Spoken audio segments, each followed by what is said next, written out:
insurance companies out here, when you get all of the administrative costs associated with what we now have, a very confusing bureaucratic system. The goal of healthcare is to provide quality healthcare to all people in a cost-effective way, not do what we're doing. So when you talk about the cost of Medicare and Medicaid, that's one issue you have to talk about. Second issue, Social Security.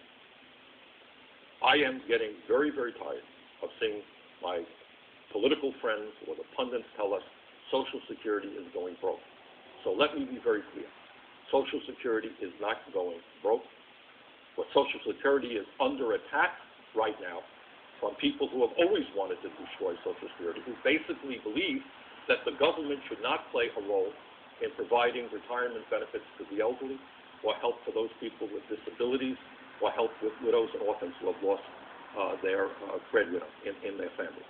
Social Security today has a $2.6 trillion surplus. Doesn't sound like it's going broke to me. Social Security, according to everybody who has studied it, Social Security Administration, the CBO, can pay out every benefit owed to every eligible American for the next 27 years. Social Security has not added not one nickel to our deficit, quite the contrary. So when people tell you that you've got to cut back on benefits in Social Security, you have to raise the retirement age of Social Security, or maybe we have to end Social Security completely. Let's privatize it.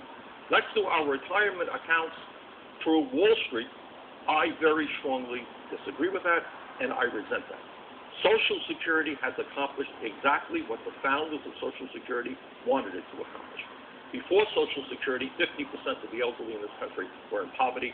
Today, that number is 10%. And for the last 75 years, in good times and in bad, 3 years ago, millions of Americans lost their retirement savings, they lost their homes, they lost their jobs because of the Wall Street engineered crash.